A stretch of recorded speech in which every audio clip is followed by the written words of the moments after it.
ఓం శ్రీ రాజరాజేశ్వరీదేవి నమః. ఓం శ్రీ కాశీ విశ్వేశ్వర స్వామినే నమః. పిఎస్ఎస్ఎం వ్యవస్థాపకులు జగద్గురు శ్రీ సుభాష్ పత్రిజీ దంపతులకు నమస్కారం. మనం ఈరోజు హృదయ కమలంలో శ్వాసను గమనిస్తే ఏ ఫలితాలు వస్తాయి? హృదయ కమలం అంటే అనాహత చక్రం. ఈ అనాహత చక్రంలో మనం మనసు పెట్టి శ్వాసని గమనించటం, శ్వాసని అక్కడ దాకా తీసుకెళ్ళి ఆపటం, శ్వాసని అనులోమ వినులోమతో చేయటం అనేది హృదయ కమలంలో చేస్తే ఏ విధమైన ఫలితాలు వస్తాయని. ఈ శ్వాస అనేది మనకి హృదయ కమలంలో లంగ్స్ ఉంటాయి, ఇక్కడ ప్రాణశక్తి స్టోరేజ్ ఉంటుంది. ఎప్పుడు హృదయ కమలంలో ఉచ్ఛ్వాస నిశ్వాసాలు లంగ్స్ ఆడుతున్నాయి కాబట్టి అక్కడికి ప్రాణం పోతే ఆ ప్రాణశక్తి అద్భుతమైన కార్యక్రమాలు శరీరం అంతా నడిపేదానికి, రక్తాన్ని శుద్ధి చేసేదానికి, క్లీనింగ్ చేసేదానికి, లోపల ఉండే కార్బన్ డైఆక్సైడ్ని బయటికి తీసేదానికి మనకి ఈ హృదయ కమలంలో ఉండే లంగ్స్ పనిచేస్తున్నాయి. ఈ అనాహత చక్రంలో ఈ యొక్క చంద్రస్వరం, సూర్యస్వరాలని మనం అనులోమ వినులోమ చేస్తే ఏ ఫలితం వస్తుంది అనేది మనం ఇక్కడ తెలుసుకోవాలి. ఇది ప్రేమతత్వం అనాహతం. సకల జీవులు ఒకటేనని, సకల జీవరాశి 84 లక్షల జీవరాశులు ఉన్నాయి విశ్వంలో, సృష్టించబడింది. ఈ ప్రకృతి 84 లక్షల రకాల జీవరాశులను ఉత్పత్తి చేసే డిజైన్ ప్రకృతికి ఉంది. పంచభూతాలు, ఈ సూర్యచంద్రుల వల్ల, పంచభూతాల వల్ల ఈ జీవరాశి ఉచ్ఛ్వాస నిశ్వాసాలు అనేవి జరుగుతూ ఉన్నాయి. ఎప్పుడు అది ఊపిరితిత్తుల్లోకి పొయ్యి రావడం అనేది సహజంగా సోహం భావం జరుగుతుంది. ఈ దీంట్లో మనం ఈ హృదయ కమలం ఎంత ఇదంటే, చంద్రస్వరం హృదయానికి లాగి సూర్యస్వరంలో వదిలితే అక్కడ పార్వతీదేవి అంటారు. పార్వతి అంటే పర్వతరాజు పుత్రిక. పర్వతరాజు పుత్రిక అంటే పర్వతం ఏంది, అది ఐస్, మంచు, అక్కడ హిమాలయాలు. ఆ హిమోత్పుత్రిక, హిమవంతుడు అంటే మంచు కొండ. మంచు కొండకి ఏం పుడుతుంది అంటే చల్లటి గాలి, ప్రాణశక్తి. ఆ ప్రాణశక్తే పార్వతి అంటే పర్వతరాజు పుత్రిక, ప్రాణశక్తి. చంద్రస్వరం ప్రాణం. ప్రాణశక్తిని హృదయ కమలంలో ప్రాణశక్తి ఉంటుంది. ఇది పోయేది లంగ్స్కి పోతుంది కాబట్టి అందువల్ల ఈ చంద్రస్వరం లాగినప్పుడు పార్వతి వదిలేస్తాం. మళ్ళీ సూర్యస్వరం లాక్కున్నప్పుడు ఈశ్వరుడు. ఈ స్వరం హృదయ కమలానికి ఎప్పుడు ఆడుతుంది కాబట్టి ఇక్కడ శివపార్వతుల నిలయం ఉంటుంది. శివపార్వతుల స్థానం హృదయం. అందులో లయం అంటారు. ఇది వాయుతత్వం. వాయువు చర్మానికి సంబంధించిన స్పర్శను తెలియజేస్తుంది. అంటే కర్మేంద్రియాలకు సంబంధించిందిగా ఉంది ఈ వాయుస్థానం. కాళ్ళు, చేతులు, ఉదస్థానం, లింగస్థానం, చర్మం. చర్మం దేనికి సంబంధించిందంటే వాయువు సంబంధించింది. అందువల్ల ఈ ప్రాణశక్తి ఇక్కడ ఉంటుంది కాబట్టి దీన్ని లక్ష్మీ నివాసం అని కూడా అంటారు. ఈ ప్రాణం ఎప్పుడు ఇక్కడికి వచ్చి మళ్ళీ బయటికి పోతుంటుంది. ప్రాణం లోపలికి పోతుంది, కార్బన్ డైఆక్సైడ్ బయటికి పోతుంది, క్లీనింగ్ జరుగుతుంది, శుద్ధి. ఈ కార్బన్ డైఆక్సైడ్ ఎక్కువ నిలబడిపోతే శరీరంలో, మనం శరీరంలో ఒళ్ళు నొప్పులు, పెయిన్స్, మోకాళ్ళ నొప్పులు, నడుముల నొప్పులు ఇవన్నీ కూడా వచ్చేస్తాయి. కార్బన్ డైఆక్సైడ్ నిలబడకూడదు బాడీలో, ఎప్పుడు బయటికి వస్తుండాలి. తర్వాత బ్రెయిన్కి సంబంధించి మెదడు, 2 మెదళ్ళు ఉంటాయి. వెనక చిన్న మెదడు ఉంటుంది, 2 పెద్ద మెదళ్ళు, మధ్యలో పేపర్ పెట్టేంత గ్యాప్ ఉంటుంది, ఆ కింద అమృతలింగం ఉంటుంది. ఈ 2 మెదళ్ళు వాటరు 80% ఉంటుంది, వాయువు 20% ఉంటుంది. అందువల్ల ఈ హృదయ కమలానికి పోయిన ప్రాణశక్తి బ్లడ్లో కలిసి బ్రెయిన్కి పోతుంది. బ్రెయిన్ బాగా పనిచేయాలా, బ్రెయిన్ నిద్ర బాగా పట్టాలా, జ్ఞాపక శక్తి పెరగాల అంటే హృదయ కమలంలో ప్రాణాయామం చేస్తే నీకు 80% వరకు బ్రెయిన్ ఫంక్షన్లో బ్రహ్మాండమైనటువంటి మెమరీ పెరుగుతుంది, సెల్స్ బాగా పనిచేస్తాయి, తర్వాత పెరాలసిస్ అట్ట రాదు. హృదయ కమలంలో చేసినందువల్ల బ్రెయిన్కి కూడా పోతుంది ప్రాణశక్తి. అట్లా మనం ఈ ప్రాణం, హృదయ కమలంలో పోయే ప్రాణం శరీరంలో అన్ని చక్రాలకి, అన్ని కణాలు, 1,00,00,000 కోట్ల కణాలు ఉన్నాయి శరీరంలో. ఆ ప్రాణశక్తిని ఆస్వాదిస్తుంటాయి ప్రతి కణం కూడా. బ్లడ్‌లో ఎన్నో కణాలు ఉంటాయి. ఒక బొట్టు అట్టంటి. అయి దాంట్లో కణాలు ఆస్వాదిస్తుంటాయి ఆక్సిజన్‌ని. ఈ ఊపిరితిత్తులు పోయిన గాలి ఆక్సిజన్ బ్లడ్‌లో కలిసి హార్ట్ ద్వారా పంపింగ్ జరిగి శరీరంలో ప్రతి అవయవానికి, ప్రతి కణానికి అందుతుంది ఆక్సిజన్ పోతుంది. అక్కడ ఏం జరుగుతుందంటే ఆల్రెడీ మనం తిన్న అన్నం నాభికి పోతుంది. నాభికి పోయి డిస్ట్రిబ్యూషన్ జరుగుతుంది. బ్లడ్డు తయారవుద్ది తిన్నన్నం. ఈ బ్లడ్ తయారై పేగుల్లో అది అంతా కూడా అన్ని అవయవాలకి, కాళ్ళు, చేతులకి, బ్రెయిన్‌కి డిస్ట్రిబ్యూషన్ జరుగుతుంది. ఇది ఎప్పుడైతే డిస్ట్రిబ్యూషన్ జరుగుతుందో అపాన వాయువు తయారవుద్ది. అన్నం, కూరలు, పండ్లు, కూరగాయలు ఇవన్నీ తింటే దానివల్ల అక్కడ రక్తంగా మారి తిన్న పదార్థం దాంట్లో అపాన వాయువు ఉంటుంది. ఈ అపాన వాయువు శరీరం అంతా వ్యాపిస్తుంది. ప్రతి కణానికి పోతూ ఉంటుంది బ్లడ్‌లో. పోయి ఆడ రెడీగా ఉంటుంది అపాన వాయువు. కొంత అపాన వాయువు నాభి కింద ఉంటుంది స్టోరేజ్. అయితే ఈ ప్రాణశక్తి ఈ ఉచ్ఛ్వాస నిశ్వాసాలు హృదయ కమలంలోకి పోయి ఈ ప్రాణం ఆక్సిజన్ శరీరంలో ప్రతి కణంకి పోయి అక్కడ ఉండే అపాన వాయువుతో కలుసుకుంటే కణంలో అపాన వాయువులు ఉంటుంది ప్రతి కణంలో. ఈ ప్రాణశక్తి పోయి కలుసుకున్నప్పుడు అక్కడ ఫైరింగ్ జరిగి అగ్ని పుడుతుంది. ప్రతి కణంలో అగ్ని పుట్టుద్ది బ్రీతింగ్ వల్ల. ఉచ్ఛ్వాస నిశ్వాసాలు జరుగుతుంటే లంగ్స్లో ప్రతి కణంలో ఆక్సిజన్ చేరి అక్కడ ఉండే అపాన వాయువుతో కలిసి ఫైరింగ్ జరుగుతుంది. అప్పుడు హీటే ఎనర్జీ, శక్తి మన బాడీకి. అందుకని ప్రాణాయామం హృదయ కమలానికి చేస్తే అద్భుతమైన శక్తి వస్తుంది. క్లీనింగ్ జరగద్ది. ఈ చంద్రస్వరం హృదయ కమలానికి లాగి ఆపి మళ్ళీ మనం చంద్రస్వరం ఒక్కటే చేసినా కూడా గురుగ్రహం శక్తి మనకు వస్తుంది. బయట గురుగ్రహం ఉంటాడు. ఆ గురుగ్రహం నుంచి మన కిరణాలు రాలా, దాన్ని గురుదోషం అంటారు. గురుగ్రహం నెగటివ్లో ఉంది, దోషం నష్టంలో ఉంది అంటారు గురుగ్రహం. అదే నువ్వు హృదయ కమలానికి చంద్రస్వరం చేస్తే ఆ గురుగ్రహ కిరణాలు బయట ఏడు నుంచి వచ్చి మన తలకు తగిలి శరీరంలోకి రావాలి. 9 గ్రహాలు తిరుగుతూ ఉంటాయి. ఆ గ్రహాల కిరణాలు వచ్చి ఈ తలలో పాయింట్లు ఉంటాయి, 9 పాయింట్లు, నవగ్రహాలు. దానికి తగిలి మనకి హృదయంలోకి ఎన్నుపూసలో ప్రతి చక్రంలో 2 గ్రహాలు ఉంటాయి. ఆ గ్రహాల నుంచి వచ్చే శక్తి నడుపుతుంది ఈ శరీరాన్ని. మన ఆరోగ్యం, మన ఆనందం ఇవన్నీ నవగ్రహాల చేతుల్లో ఉన్నాయి. ఈ శరీరం ఉత్త అన్నంతో తయారైంది. ఇది హార్డ్వేర్, టీవీ పెట్టి లాంటిది. దాంట్లో వచ్చే సినిమాలో సాఫ్ట్వేర్. అట్లే ఈ శరీరం ఎట్లా నడుస్తుంది? 9 గ్రహాల నుంచి వచ్చే కిరణాలతో నడుస్తుంది. అందువల్ల మనం హృదయ కమలానికి చంద్రస్వరం చేస్తే గురుగ్రహ ప్రభావం పెరుగుతుంది మన లోపల. గురుగ్రహ కిరణాలు పెరుగుతాయి. సూర్యస్వరం చేస్తే రాహుగ్రహం తత్వం పెరుగుతుంది. అంటే ఇక్కడ ఉండే ప్రాణశక్తి మనకి ఇక్కడ ఉంటుంది. ప్రాణశక్తి ఇది వాయువు కాబట్టి వాయువుకి చంద్రస్వరాన్ని ఆడిస్తే జలాన్ని, వాయువుకి జలం కలిస్తే అక్కడ గురుగ్రహ ప్రభావం పెరిగి ధనకనక వస్తు వాహన గృహ రామక్షేత్రాలు వస్తాయి. అదే సూర్యస్వరం కానీ హృదయ కమలానికి చేస్తే వాయువుకి అగ్ని కలిస్తే రాహుగ్రహం అంటే ముఖం అగ్నితత్వంగా ఉంటుంది రాహుకి. అక్కడ రాహుగ్రహ కిరణాలు ప్రొడ్యూస్ అవుతాయి.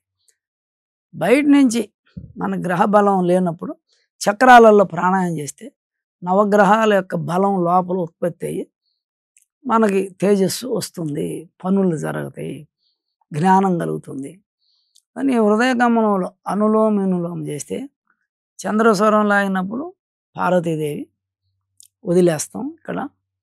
మళ్ళీ సూర్యస్వరం లాగినప్పుడు ఈశ్వరుడు, పార్వతి, ఈశ్వరుడు, శివపార్వతులు అంటారు. అది శివుడు, పార్వతి. ఈ రెండు గ్రహాలు అయితే గురుగ్రహం రాహుగ్రహ బలం పెరుగుతుంది, శివపార్వతి తత్వం పెరుగుతుంది. అంటే ఇది వాయువు స్థానం అన్నమాట. ఇది ఎప్పుడు ప్రేమతత్వం. ఇతర జంతువులు కానీ ఇతర మనుషుల మీద, సమాజంలో ఇతరులను మనం గౌరవించడం, ప్రేమించడం ఇవన్నీ కూడా హృదయ కమలానికి సంబంధించి. మనం ఎప్పుడైతే ప్రాణాయామం చేస్తామో అనులోమ వినులోమ, సమస్వరం చేస్తాం, శ్రీం బీజం ఉంటుంది ఇక్కడ. శ్రీం అంటే జలతత్వం, శ్రీమంటూ లాక్కోవాలా, కుడి ముక్కులో వదలాలా. కుడి ముక్కులో లాక్కోవాలా శ్రీమంటూ, మనసు హృదయ కమలంలో పెట్టాలా. శ్రీమంటూ లంగ్స్ నిండా గాలి తీసుకోవాలా, మళ్ళీ పూర్తిగా వదలాలి. మళ్ళీ లంగ్స్ నిండా గాలి తీసుకోవాలా. 2 ముక్కులతో బాగా తీసుకోవాలి లంగ్స్ నిండా, మళ్ళీ పూర్తి వదలాలి. మళ్ళీ లంగ్స్ నిండా తీసుకోవాలి, మళ్ళీ పూర్తిగా. హృదయ కమలానికి చేస్తే అద్భుతమైన ఆక్సిజన్ లెవెల్ పెరుగుతుంది, రక్తం శుద్ధి అవుతుంది, లోపల ఉండే కార్బన్ డైఆక్సైడ్ అంతా బయటికి నెట్టేస్తుంది, ఒళ్ళు నొప్పులు రావు, ఏ వ్యాధులు దగ్గరికి రావు.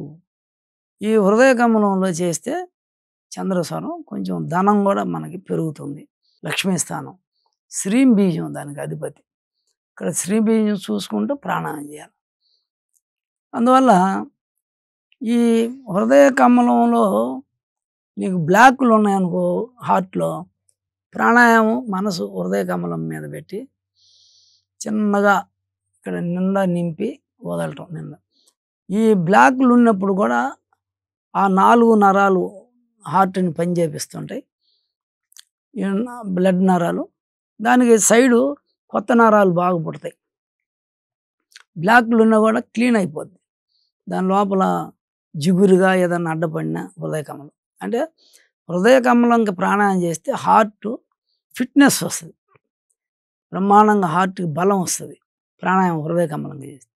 లంగ్స్లో ఏదైనా కూడా మనకి చెడు ఉంటే ఆ పొరలు మందగించి ఉన్నా హార్డ్ అయినా ఈ ప్రాణాయామం చేస్తే అక్కడ ఉండే కార్బన్ డైఆక్సైడ్ అంతా బయటకు వచ్చేసి ఆ లేయర్ కూడా మంచిగా ఊపిరితిత్తులు పనిచేస్తాయి. ఈ విధంగా మనకి ప్రాణాయామంలో ఎన్నో బెనిఫిట్స్ ఉన్నాయి. ఈ హృదయ కమలంకి దిగుదాల షుగర్ పాయింట్ ఉంటుంది. ఈ ప్రాణాయామం ఆ షుగర్ పాయింట్ మీద మనసు పెట్టి అనులోమ వినులోమ చేస్తే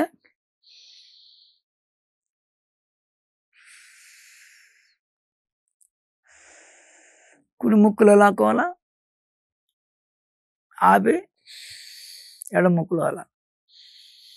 ఈ హృదయం కింద ఉంటుంది షుగర్ పాయింట్. మళ్ళీ ఎడమ ముక్కు చంద్రస్వరం లాక్కోవాలా, ఆపాలా, మళ్ళీ కుడి ముక్కు సూర్యస్వరంలో వదలాలి. మళ్ళీ సూర్యస్వరంలో లాక్కోవాలా, అక్కడ ఆపాలా, వదలాలి. అయితే ఈ షుగర్ పాయింట్ మీద ప్రాణాయామం చేస్తే ఒక 45 రోజులు దేనివల్ల అయితే మనకి షుగర్ వచ్చిందో అది కవర్ అయిపోద్ది. ఆ షుగర్ అంటే షుగర్ పాయింట్ పని చేయకుండా అది డల్ అయిపోద్ది. ప్రాణాయామం చేస్తే అక్కడ ప్రాణశక్తి పోతాన్ని చిగురిస్తుంది. ఒక చెట్టు ఎండిపోతుంది, నీళ్లు పోసావనుకో బాగా దానికి కొమ్మలు వచ్చి మళ్ళీ ఇగురులు వచ్చి వస్తుంది. అట్లా ప్రాణశక్తి అందలేదు హృదయ కమలానికి. ఎక్కువ మాట్లాడే వాళ్ళకి, ఎక్కువ టెన్షను, ఎక్కువ బ్రీతింగ్ సరిగ్గా తీసుకోకపోతే ఖచ్చితంగా షుగర్ పాయింట్ పనిచేయటం తగ్గద్ది, అప్పుడు షుగర్ వస్తుంది. ఎప్పుడైతే నువ్వు ప్రాణాయామం మొదలు పెడతావో షుగర్ పాయింట్ ఫంక్షన్లోకి 100% వస్తుంది. నేను ఎంతోమందికి ప్రాణాయామం చేయించుండా, నేను కూడా ఈ ప్రాక్టికల్ చేసి ఉండ, దానివల్ల నాకు బెనిఫిట్ వచ్చింది.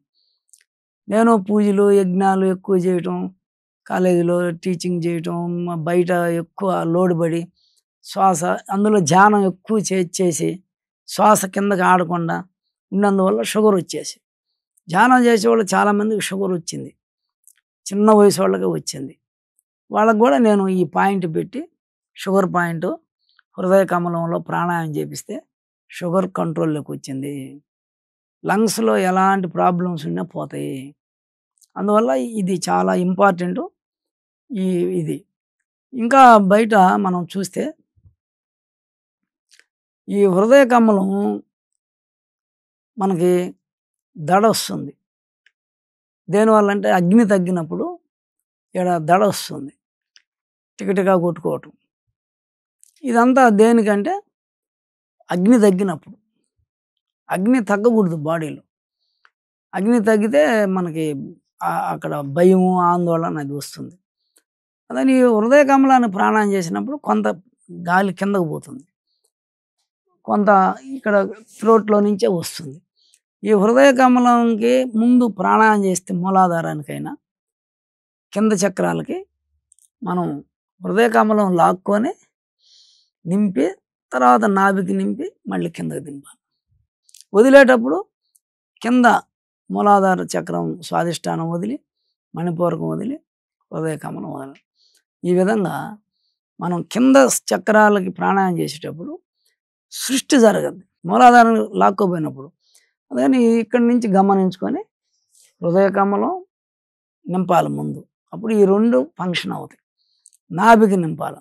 అప్పుడు ఏమైంది, ఇక్కడ ఆకాశం నుంచి వాయువు, మళ్ళీ దేన్ని నింపుతున్నాం, అగ్ని కాడ మనసు పెడతాను, నింపుతున్నాం ప్రాణాన్ని.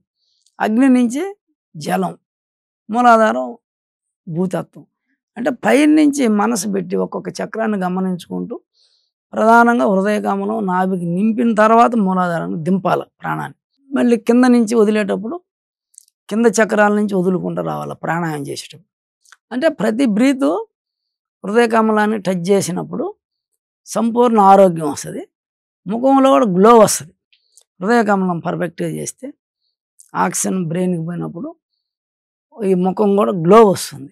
ఈ విధంగా మనం ఈ హృదయ కమలాన్ని తీసుకుంటే దీంట్లో ఎంతో ఉంది. ప్రాణాయామం ఏ విధంగా చేయాలంటే చంద్రస్వరం, ఈ బొట్టినేలు కుడి ముక్కు మూసి ఈ ఉంగరం వేలు ఇట్లా పెట్టుకొని ఈ 2 ఏళ్ళు ముడుచుకోవాలా. ఇట్లా పట్టుకొని ఎడం ముక్కులో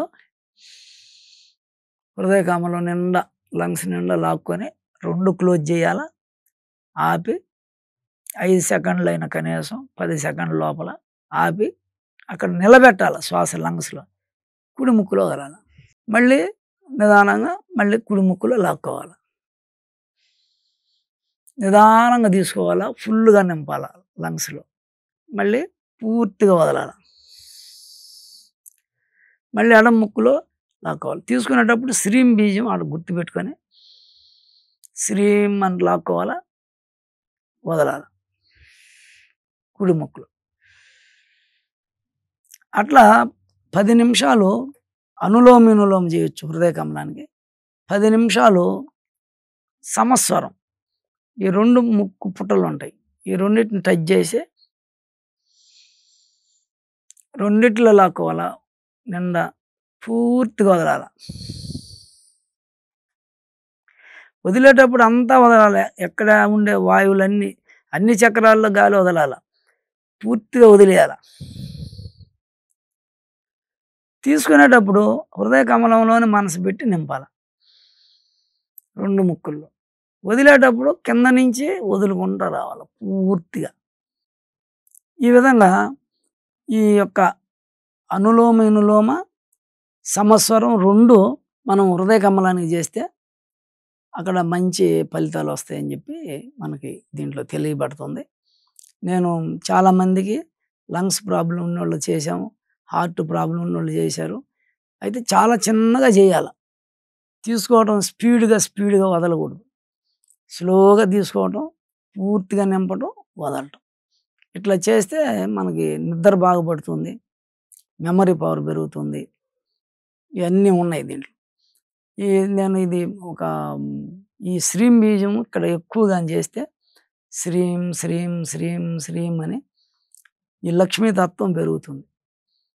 కానీ ప్రాణాయామంతో చేస్తే ఫలితం ఉంటుంది. అయితే ఒక బీజం, శ్రీం బీజం ఆడ పెడితే ఎట్లా అది వృద్ధి చెందుతుంది, ఆ కమలం ఎట్లా ఓపెన్ అవుతుందంటే, ఇప్పుడు శ్రీం బీజం అది ఒక విత్తనం. మనం బయట వడ్లు విత్తనాలు, కూరగాయల విత్తనాలన్నీ కొన్ని మంచి గట్టి లావువి బాగుండేవి తీసి పెడతాం విత్తనాలకు. మళ్ళీ తంబకాయలు కానీ ఏని విత్తనాలు తీసి పెడతాం మనం. అనేక రకాలు మిరప విత్తనాలు, బెండ విత్తనాలు, దోస విత్తనాలు అని, ఇవన్నీ విత్తనాలు అంటే బీజం, మొలకెత్తేదాన్ని బీజం అంటారు. అవి బీజాలు కొన్ని తీసి పెడతారు. బీజం అంటే హిందీ, సంస్కృతం. విత్తనం అంటే తెలుగు. బీజం అంటే సంస్కృతం భాషలో బీజం అంటారు విత్తనాలు. ఇప్పుడు అది ఆ శ్రీం బీజం ఆడ పెట్టి హృదయ కమలంలో నువ్వు మొదట చంద్రస్వరం లాగాలి, సూర్యస్వరం లాగకూడదు. సూర్యస్వరం లాగామనుకో అగ్ని పోతుంది. అగ్ని పోయినప్పుడు ఆ విత్తనం మొలకెత్తదు. ఈ బయట విత్తనాలు వేయించామనుకో, బాండట్లో పొయ్యిలు వేసామనుకో, అది ఇది కాదు. అందువల్ల మనం ఏం చేయాలంటే చంద్రస్వరం తీసుకోవాలి ముందు. ఆడ శ్రీం బీజం పెట్టి చంద్రస్వరం లాక్కొని ఆడ ఆపి సూర్యస్వరం వదలాలి. ఈ చంద్రస్వరంలో ఏముంటుంది? ప్రాణశక్తి ఉంటుంది. ఈ ప్రాణశక్తి పోయి ఆ బీజానికి తగిలినప్పుడు మొలకెత్తద్ది. బయట నువ్వు విత్తనాలు ఏం చేస్తుండవు? మొలకెత్తుతుండవు, నీళ్ళల్లో వేస్తావు, మొలకెత్తద్ది. తర్వాత దాని సూర్యకిరణాలు కూడా ఉండాలి. అందువల్ల మళ్ళీ ఈడ మనం చంద్రస్వరంతో లాగి వదిలినాం, మళ్ళీ సూర్యకిరణాలు ఇస్తున్నాం దాన్ని. అప్పుడు రూపం వస్తుంది. రూపం రావాలంటే సూర్యస్వరం అంటే విత్తనం మొలకెత్తద్ది, కానీ నీకు తెలియదు అది ఏదైంది. సూర్యకిరణాలు పడినప్పుడు ఆకులు వస్తే దాని రూపం మనకి తెలిసిపోతుంది, ఆకులు చిక్కబడతాయి. అట్లా ఇక్కడ హృదయ కమలంలో ఉండే దేవత బీజాక్షరం మనకు ఫంక్షన్ అవ్వాలంటే ముందు చంద్రస్వరంతో తీసుకొని సూర్యస్వరం లాగి చంద్రస్వరం అట్లా చేసినప్పుడు అది ఫంక్షన్లోకి వస్తుంది. ఆ బీజం 2 స్వరాలు లాగామనుకో, సూర్యచంద్రుల్లో జలం అగ్ని ఇచ్చామనుకో, లాగినప్పుడు అరుణకాంతి వస్తుంది. అరుణకాంతి వచ్చినప్పుడు అక్కడ ఉండే కమలం ఏది ఉందో అది ఓపెన్ అయిపోద్ది. మనకి 7-9 కమలాలు ఉన్నాయి శరీరంలో. మూలాధారం, స్వాధిష్టానం, మణిపూరకం, అనాహతం, విశుద్ధం 5 చక్రాలు, ఆజ్ఞ, సహస్రారం 7 చక్రాలు అంటాం. ఈ 2 కలిపి ఒక చక్రం కింద పెట్టుకుంటే మనం సహస్రార కమలం అనుకుంటే 6 చక్రాలు, షట్చక్రాలు. ఇంకొంత విడిగా తీసుకుంటే పరాలో, ఇది పర విడిగా తీసుకుంటే 7 అవుతాయి. అసలు ఉండే 9 చక్రాలు. ఆజ్ఞాచక్రం లోపల 1 ఇంచులో సర్వరోగహర చక్రం అని ఒక గ్లాండ్ ఉంటుంది, గ్రంథి. అక్కడ మనసు పెట్టి ప్రాణాయామం చేసినా జపం చేసినా అది ఓపెన్ అవుద్ది. ఇంకొంత లోపల పెట్టి ఇంకొంత లోపల మనసు ఇంకొక ఇంచు లోపలికి పోతే అక్కడ సర్వసిద్ధి చక్రం ఉంటుంది. అక్కడ ఒక గ్రంథి ఉంటుంది, ఒక కండరం. అక్కడ కానీ 2 స్వరాలు ఆడిస్తే అవి వికసిస్తుంది, అరుణకాంతి వస్తుంది. 2 స్వరాలు కానీ ఆడిస్తే అక్కడ ధ్యానం చేస్తే మనం అనుకున్న పనులు బయట నెరవేరుతాయి. అది సర్వసిద్ధి చక్రం. ఇంకొంత లోపలికి పోతే సర్వానందమయ చక్రం. సర్వానందమయ చక్రం అంటే నీకు మనకి ఈ లౌకిక విషయాలన్నీ ఇచ్చే సుఖాల కంటే ఆ చక్రం తిరిగినప్పుడు ఒక ఆనందం కలుగుతుంది. అక్కడ మనసు పెట్టినప్పుడు అది ఓపెన్ అవుతుంది. అంటే మొత్తం 9 చక్రాలు ఉన్నాయి, 9 కమలాలు ఉన్నాయి. ఈ కమలాలు వికసించాలంటే సమస్వరం చేయాలి. ఏ చక్రంలోకైనా 2 ముక్కుల్లో గాలి లాగి ఆడ వదిలినప్పుడు రామ, ఈ రామతత్వం కలుస్తుంది.